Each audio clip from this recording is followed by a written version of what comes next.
Assalamualaikum warahmatullahi wabarakatuh. Perkenalkan, nama saya Aditya Arif Budi Rahman dengan NIM 22051660013. Di sini saya akan mempraktikkan keterampilan micro teaching atau keterampilan mengajar dengan materi Kerajaan Kutai yang berfokus pada prasasti Yupa. Selamat menyaksikan. Assalamualaikum warahmatullahi wabarakatuh. Waalaikumsalam warahmatullahi wabarakatuh. Baik anak-anak, gimana kabarnya hari ini? Baik, Oke, sebelum mulai pelajaran, boleh ketua kelas tuntun doanya, Fadli? Fadli, ya. Sebelum kita mulai pelajaran hari ini, yang Bapak Ibu berdoa untuk kegabaran masing-masing, berdoa dimulai.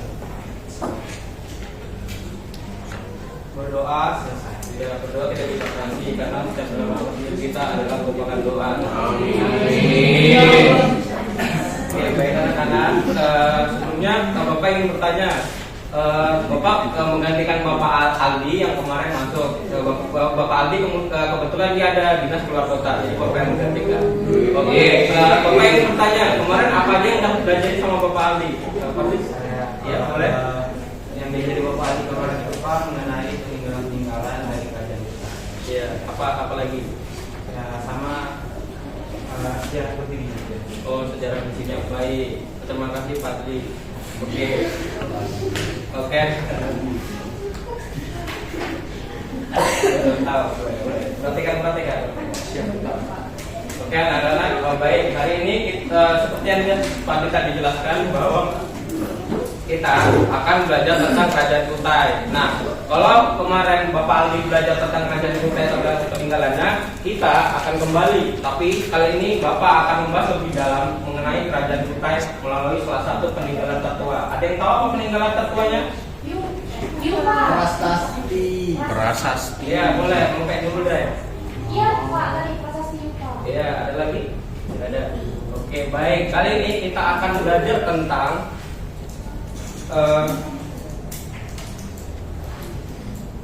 nah, kali ini anak-anak kita akan belajar tentang Kerajaan Kutai melalui prasasti Yupa. Kita akan mengkategorisasikan prasasti Yupa berdasarkan kehidupan politik, sosial, dan ekonominya. Nah, ini adalah tujuan pembelajaran kita.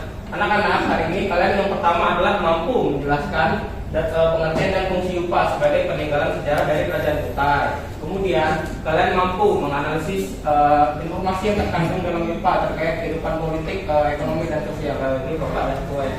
Ini ekonominya nggak ada. Tidak apa-apa. Ya.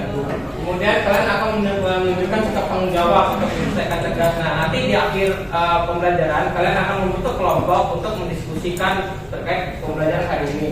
Baik, yang pertama, nah sebelum kita masuk ke materi, Bapak ingin Bapak ingin bawakan Yupa salah satu Yupanya ke kalian. Oke, kalian perhatikan anak-anak, kalian boleh buka HP kalian. Nah, kalian boleh pakai Google Chrome untuk scan ini kode QR. Itu nanti masuk dana Bapak. Dana saya langsung habis, Pak. Ternyata bapaknya lucu. Nanti kalian ada di Google Chrome, kalian bisa scan, nanti kalian lewatin iklannya, tunggu dulu yang mendetik, nanti ada muncul. Dana. Boleh. Nah, kemudian kalian boleh arahin setelah kode QR-nya masuk, kalian ini lewatin iklan. Nah, ini tunggu 5 detik. Ini maklumnya Bapak mau punya dana buat bikin kode QR. Masuk ke dana Bapak ini ya. Gratisan ini kode QR. Ini kapan sama? Iya, tunggu. Nah, jadinya seperti yang Aurora. Boleh Aurora lihatin ke teman-temannya. Oke, Pak. Iya, sabar ya. Kalau saya apa itu ada masalah. Kalian juga boleh Bapak share linknya di grup. Nah, kalian boleh link yang share link di grup itu juga boleh, yang di link di grup.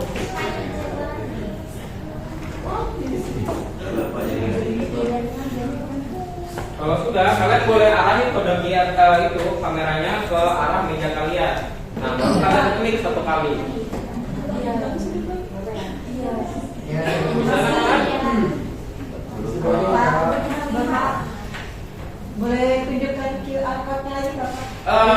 ada linknya nggak? Link di grup. Di grup ada juga linknya. Tinggal buka aja linknya kalau nggak mau ikut ke dia. Nah, baru nanti kalian arahin ke meja tuh. Sambil kalian klik arah kameranya. Nah, nanti akan muncul tuh yupanya bapak kalian bawakan kalian yupa. Dengan perhatikan, perhatikan. Bisa? Bisa bu? Bisa. Anak sudah mulai melihat yupanya. Iya, Pak. Oke, baik. Perhatikan anak-anak sambil mendengarkan sambil kalian yupa. Perhatikan bapak. Yang pertama, perhatikan layar belakang.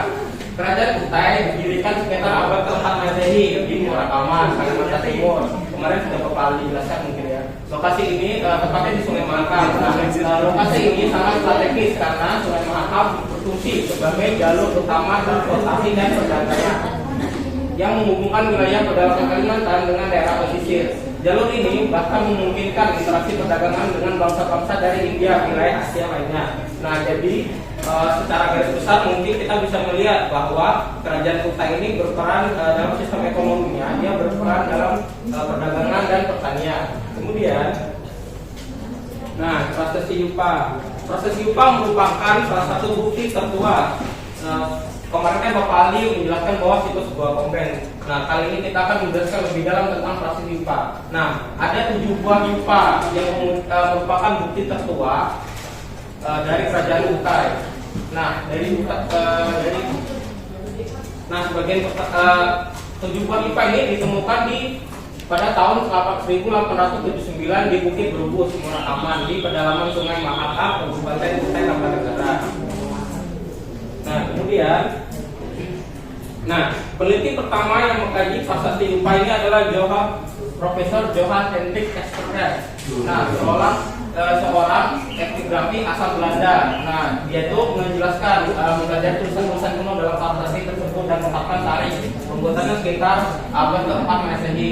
Nah, prasasti ini ditulis dalam aksara Pallawa dan bahasa Sanskerta yang mencerminkan kuatnya pengaruh budaya India. Nah, aksara Pallawa sendiri itu kemudian menjadi dasar bagi perkembangan berbagai aksara kuno di wilayah kepulauan Indonesia. Nah, salah satu peristiwa yang penting yang dicatat dalam prasasti Yupa itu adalah pelaksanaan upacara kurban suci Yatna oleh Raja Mulawarman yang sebagai bentuk pengabdian kepada dewa Hindu. Menariknya adalah nama Kutai ternyata baru dikenal sejak Haji Batara Agung Dewa Sakti mendirikan kerajaan di Sungai Mahakam pada abad akhir ke-13.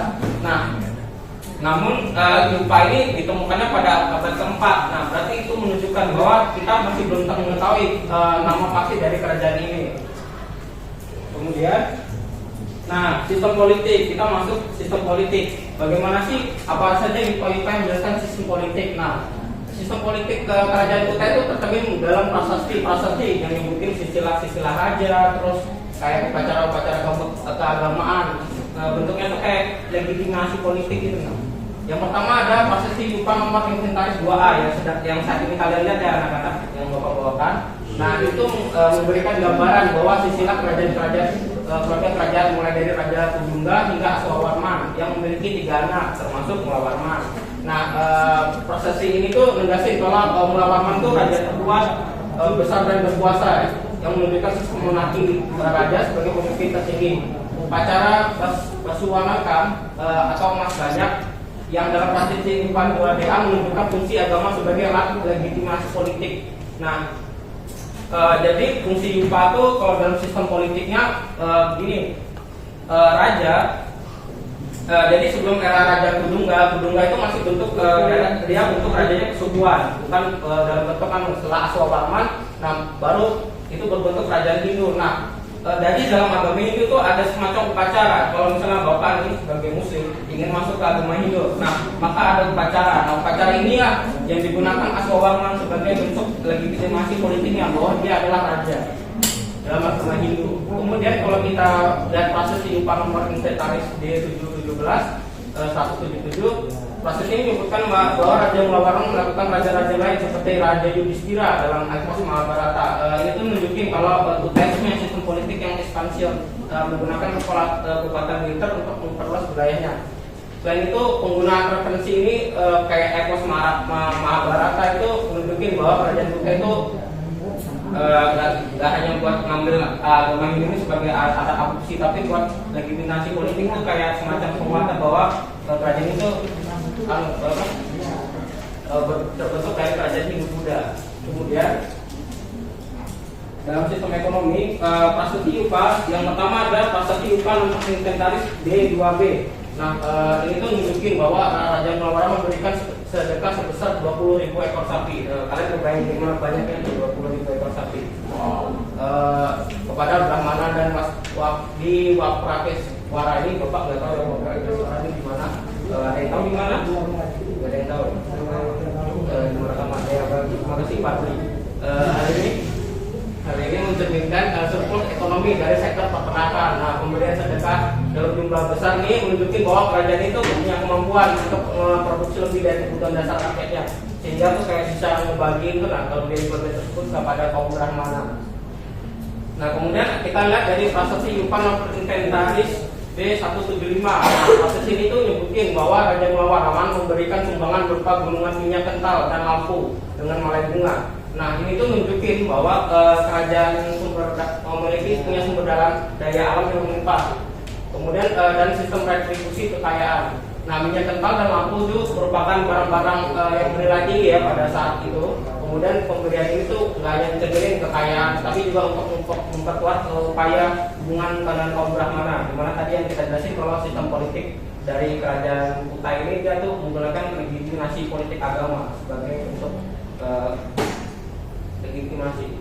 Kemudian prasasti nomor inventaris D176 ini tuh nunjukin kalau Raja Malwaraman untuk mempersembahkan air, susu, minyak wijen dan 11 ekor sapi jantan. Nah, hal ini tuh mencerminkan keberagaman produksi dan sistem ekonomi terintegrasi di mana sektor pertanian, peternakan dan perdagangan saling mendukung. Nah, kemudian anak-anak selain pertanian, karena lokasi kerajaan Kutai itu berada di wilayah pinggir Sungai Mahakam, ada yang tahu kenapa selain pertanian apalagi dalam segi ekonomi kerajaan Kutai? Ada yang tahu? Ya boleh nopek. Nelayan. Oke, anak boleh. Orang tahu Pak boleh Pak. Selain hutan ini kan pertanian. Nah, selain pertanian, tentang wilayah kerajaan Kutai kan ada di pinggir sungai itu apa aja. Selain pertanian, apa mendukung di sektor ekonomi? Kalau boleh tahu, katanya Pak. Kayaknya dari peternakan juga. Peternakan dan itu ada lagi. Ada lagi yang mau menjawab? Oke, boleh Desti. Oke, betul Desti, bertepuk buat Desti.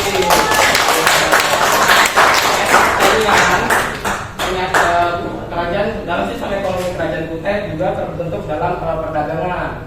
Karena lokasinya yang berada di pinggir sungai, perdagangan biasanya dan berhubungan dengan agama Hindu juga biasanya dijalankan menjalin perdagangan. Kerajaan Kutai ini menjalin perdagangan dengan India. Kemudian kita melihat sistem sosialnya. Nah, sistem sosial kerajaan Kutai ini tercermin dalam hubungan timbal balik antara raja dan kaum Brahmana, serta interaksi antara raja dan rakyatnya melalui praktik tadi itu upacara dan sedekah. Kita akan melihat dari bahwa upah ini kan merupakan prasasti yang digunakan sebagai upacara. Nah, kemudian kita melihat dari prasasti upah nomor inventaris D2C. Nah, prasasti itu menyoroti kebaikan Raja Malwaraman memberikan sedekah hibah kepada Brahmana. Nah, itu nunjukin erat kalau antara raja dan Brahmana ini berperan penting satu sama lain. Kemudian Brahmana itu kan dia itu sebagai sekaligus penasihat kerajaan. Kemudian kita melihat bahwa prasasti upah nomor inventaris D17 itu, nah itu tadi ya menyebutin ada sekitar 20.000. Ini di sini memberikan hadiah sebesar 40.000 unit.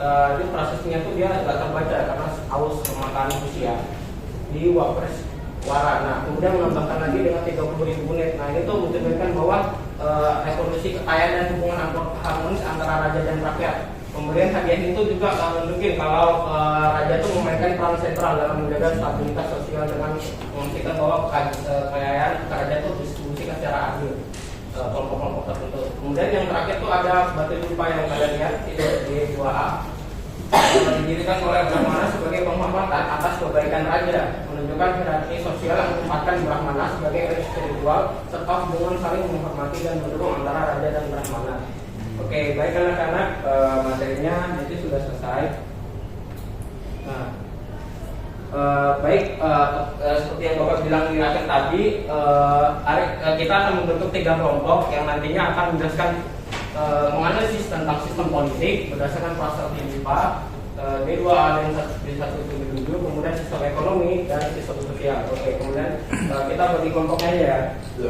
Nah, ini Bapak berikan ke KPD-nya buat kalian. Nah, ini menganalisis tentang kehidupan masyarakat. Kelompok pertama ini tentang kehidupan sosial, dan ini tentang kehidupan politik. Baik anak-anak, Bapak beri waktu kalian 3 menit untuk mendiskusikan ya. Setelah itu kalian akan maju ke depan.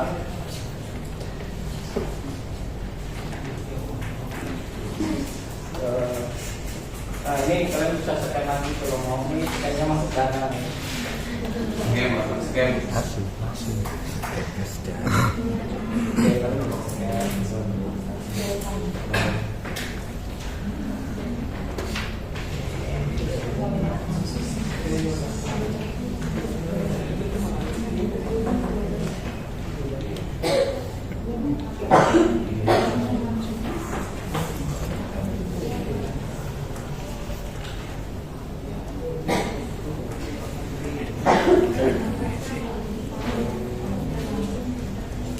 Terima kasih, Pak.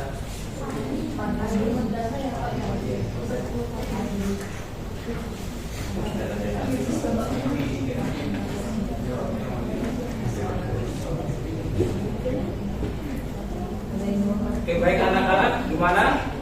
Sudah selesai?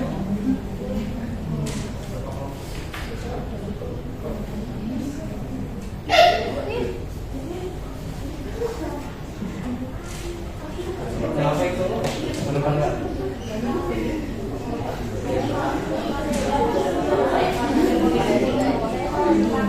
Boleh pakai sakit. Yang sakit boleh bapak pakai aja jaketnya. Darahnya lagi gini juga. Anak-anak, oke, baik anak-anak, gimana? Waktunya sudah habis. Sudah. Oke, masing-masing kelompok boleh maju. Perwakilan kota kelompok.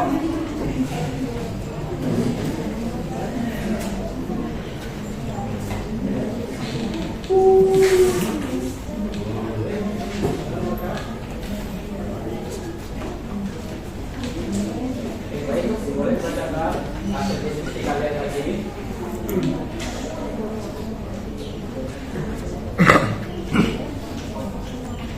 Oke, jadi hasil dari diskusi kelompok kami tentang keadaan masyarakat dalam kehidupan ekonomi. Kehidupan ekonomi kerajaan Kutai didukung oleh sektor pertanian, peternakan, dan perdagangan maritim. Prasasti Yupa nomor inventaris D2B mencatat bahwa raja mengeluarkan memberikan sedekah sebesar 20.000 ekor sapi kepada para brahmana, menunjukkan surplus produksi dari sektor peternakan. Prasasti Yupa nomor inventaris D175 menyebutkan bahwa Raja Mulawarman memberikan sumbangan berupa gunungan minyak kental dan lampu dengan malai bunga, mencerminkan kekayaan alam kerajaan dan sistem redistribusi kekayaan. Lokasi strategis kerajaan Kutai di tepi Sungai Mahakam memungkinkan perkembangan perdagangan maritim, dengan pedagang asing diwajibkan memberikan hadiah kepada raja sebagai bentuk pajak, seperti yang disebutkan dalam prasasti Yupa nomor inventaris D176. Kami dari kelompok 2 yakni akan membahas mengenai keadaan masyarakat dalam kehidupan sosial. Jadi masyarakat kerajaan Kutai memiliki hierarki sosial berbasis kepada sistem kasta Hindu. Prasasti Yupa pada nomor inventaris D2C mencatat bahwa Tugu Batu Yupa didirikan oleh para Brahmana sebagai tanda peringatan atas kebaikan raja, menunjukkan bahwa Brahmana adalah kelompok elit spiritual yang dihormati. Untuk menjadi anggota kasta Hindu, seseorang harus melalui upacara ya seperti Raja Soma. Pada masa Malawarman, upacara ini dipimpin oleh Brahmana lokal yang seperti disebutkan dalam prasasti Panwari Bertaris D2A membuktikan tingginya intelektualitas mereka karena telah menguasai bahasa Sanskerta dan juga dijelaskan hubungan harmonis antara raja, Brahmana dan rakyat tercermin dalam praktik sedekah seperti yang dicatat dalam prasasti Panwari Bertaris D177 di mana Raja Malawarman memberikan hadiah besar kepada Brahmana sebagai bentuk retribusi kekayaan. Lanjut saja dari Saya dari kelompok 3, jadi kerajaan Kuta ini menerapkan sistem monarki teokratis di mana raja itu dia langsung wakil dewa dengan otoritas mutlak gitu. Oke, baik, terima kasih anak-anak. Oke, boleh kalian dulu kembali. Oke, baik, sudah di akhir penghujung pembelajaran. Oke, Bapak ingin membuat satu orang untuk memberikan kesimpulan dari pembelajaran kita hari ini. Ada yang boleh? Ada yang boleh? Kakak? Oke, boleh. Kesimpulan pembelajaran ini apa, Nom? Jadi kesimpulannya adalah bahwa peninggalan yang ada itu lokasi upah tadi, terus tadi politiknya juga turun temurun, terus terus ekonomi mereka itu perdagangan sama pertanian sendiri. Baik, terima kasih Note. Terus tangan untuk Note. Baik, anak-anak, Bapak harap kalian mampu memahami dan maaf seperti apa yang telah Bapak jelaskan tadi. Oke, Bapak boleh pimpin doanya. Terima kasih telah menyaksikan video saya. Dadah.